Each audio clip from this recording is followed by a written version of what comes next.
Bonjour. Alors aujourd'hui, nous allons parler du cinquième travail d'Hercule, qui est le travail donc du lion de Némée. Hercule se reposait de ses travaux, sans se rendre compte du travail redoutable qui l'attendait. Il sentait bien que son courage était grand, et il se présenta devant la cinquième porte, armé jusqu'aux dents de tous les présents de guerre. Son œil était ardent, son pas assuré, mais il se demandait bien ce qu'il faisait ici. L'instructeur lui dit : « Hercule, un appel de profonde détresse a retenti. Ton oreille intérieure a entendu une voix qui t'a incité à te mettre en route, mais tes oreilles extérieures n'ont pas répondu. Les gens de Némée t'ont entendu parler de tes exploits. Ils ont besoin de toi pour les délivrer d'un lion qui dévaste leur terre et tue de nombreux hommes. » Les gens de Némée n'osaient plus sortir de chez eux. Le lion rôdait du nord au sud et de l'est à l'ouest. Son rugissement effrayait tout le monde. « Je vais me mettre en route, mais toutes ces armes ne font que me surcharger et me retarder. Je ne vais prendre que ma massue, taillée par moi-même, et grâce à elle et mon cœur intrépide, je vais chercher le lion.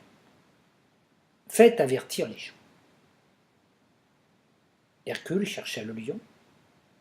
Il croisa quelques personnes qui, par nécessité ou désespoir, avaient osé sortir.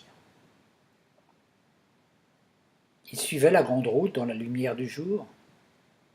Pourtant, ils étaient remplis de frayeur. Ils accueillirent Hercule avec joie, puis voyant qu'il était sans armes et n'avait aucune connaissance des habitudes du lion, ils lui posèrent des questions. « N'as-tu pas peur ? Mais où sont tes armes ? Prends ton bouclier, pourquoi vas-tu ainsi sans protection ?» Hercule ne répondait pas. Il continuait sa recherche, questionnait les gens. L'un lui disait « Il est ici », l'autre rétorquait « Non, non, il est là-bas ». Un autre disait « J'ai vu ses traces ». Il continuait son chemin sans peur. Mais, effrayé, car d'autres personnes, pleines d'espoir, lui avaient emboîté le pas, pendant des jours et des jours, et des nuits, il chercha, écoutant, veillant, sur les rugissements du lion. Soudain, il le vit. Il se tenait au bord d'un effet fourré de jeunes arbres. Voyant Hercule arriver, le lion se mit à pousser un rugissement d'enfer. Et ceux qui accompagnaient Hercule eurent au fait de disparaître pour aller se cacher. Hercule ne bougea pas. Il prit son arc, ses flèches, ajusta son tir et décocha une flèche vers l'épaule du lion. Oh, celle-ci ne perçait pas l'épaule de l'animal. Elle tomba sur le sol. Une à une, Hercule tira toutes ses flèches, mais aucune ne pénétra le lion. Aucune n'était capable de pénétrer. Le lion, indemne et fou de rage, s'avança vers lui. Alors, jetant son arc, Hercule se précipita et lui barra le chemin. Soudain, le lion se retourna, se précipita dans un fourré sur les pentes rocheuses d'un chemin de montagne et disparut. Hercule s'arrêta. Il se tint silencieux et prit fermement sa massue entre les mains. Il chercha, passa au peigne fin tous les sentiers et arriva devant une caverne d'où il entendit un rugissement. Il pénétra dans celle-ci, la traversa dans toute sa longueur et ressortit dans la lumière sans trouver le lion, mais seulement une autre sortie. Il entendit le lion derrière lui. « Que vais-je faire ?» se dit-il. « Quand j'entre par une sortie, il en sort par une autre. Il revient derrière, moi par celle que j'ai laissée derrière. Mes armes sont inutiles. Comment faire ?» C'est alors qu'il vit un tas de bûches et de bois. Les tirant de toutes ses forces, il boucha l'une des entrées de la grotte, et il se retrouva enfermé avec le lion. À deux mains, il le saisit, le tenant étroitement serré pour l'étouffer. Il sentait le souffle chaud de l'animal. Les rugissements baissèrent en intensité. Le lion s'affaiblissait, et Hercule le tua juste avec la force de ses muscles. Il le dépouilla de sa peau, et la montra aux gens, qui le fêtèrent, et ils se réjouirent. Il fut dignement comblé comme un libérateur peut l'être. Puis il retourna vers l'instructeur, déposa la peau de lion devant celui-ci, et il reçut la permission de la porter pour remplacer celle qu'il portait auparavant. Puis, il fut invité, avant à se reposer avant son prochain travail. Voyons maintenant l'analyse. Nous voyons donc qu'au début de cette quête, Hercule porte déjà une peau de lion, ce qui indique que nous sommes tous fils et filles de Dieu, tous de lignée royale et solaire. Le lion représente notre personnalité dominante, notre ego, et coordonné, démontrant ainsi notre niveau d'évolution. Notre avancée sur le sentier fait que nous disposons d'un mental puissant, nous sommes capables de dominer les émotions, et lorsque nous unissons les deux, nous devenons très forts. Nous avons donc développé une personnalité individualiste, parfois agressive, qui nous rend satisfaits de nous-mêmes et nous amène souvent à faire peur à ceux qui nous entourent, car ils craignent nos colères et nos rugissements. C'est la raison pour laquelle Hercule doit tuer le lion. Cette personnalité que nous avons forgée tout au long de nos travaux précédents, c'est ce lion.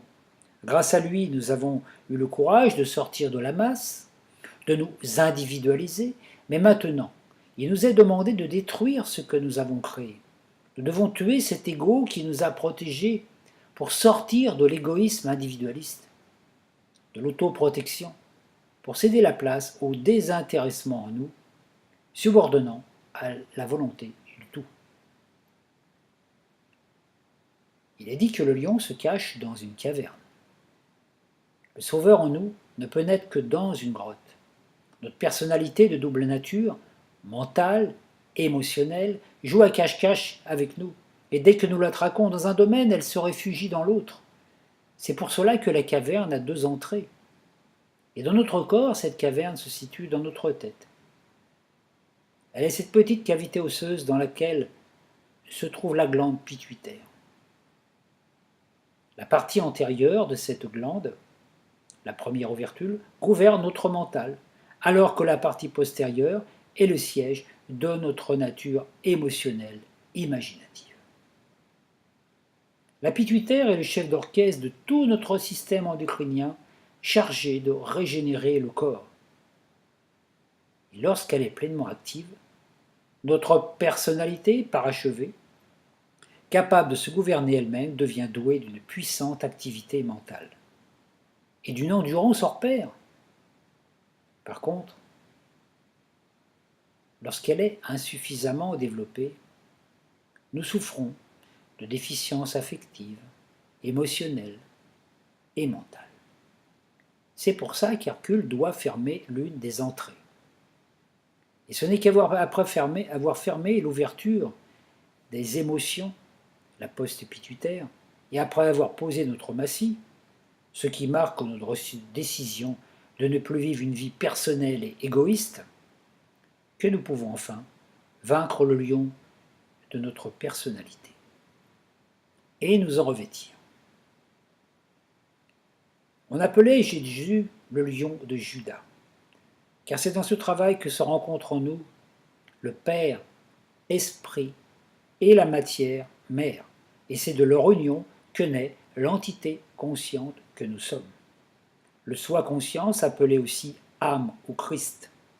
Et ce n'est qu'une fois cela accompli que nous pouvons entrer sur le sentier qui nous mène à l'initiation du Capricorne qui nous fera de nous un initié. Le signe du lion représente justement l'énergie solaire, donc notre ego, qui, une fois mis au service de notre individualité, de notre soi supérieur, nous aide à nous affirmer, à exprimer des choses clairement. Le résumé de ce travail indique donc que nous devons œuvrer pour arriver à un état de pur rayonnement, magnanime et désintéressé. Nous devons nous dépouiller de notre peau d'ego qui, sous couvert de luminosité, peut nous inciter à vouloir dominer les autres, à briller plus qu'eux, à leur imposer notre volonté, nos vérités, et voire à être tenté de nous faire adorer pour nos multiples talents. Notre individualisme doit céder ici le pas au service du collectif. Après avoir maîtrisé notre mental, nous devons nous ouvrir à l'énergie féminine, à l'expression d'émotions chaleureuses et porteuses de bienfaits pour ceux qui les recevront. Pour parvenir au juste débit de nos paroles et à l'expression juste de nos ressentis, nous pouvons utiliser la maîtrise du souffle. Celui-ci, régulant notre rythme cardiaque, nous permet de dépasser nos peurs, nos stress, nos faiblesses et d'oser transmettre ce que nous ressentons à ceux qui se trouvent face à nous. Et ceci, dans n'importe quelle circonstance. Que l'on soit un acteur sur scène, un enseignant dans une école, un parent au foyer, un éducateur dans un lycée, un religieux dans une église, ou même le pape parlant à la foule.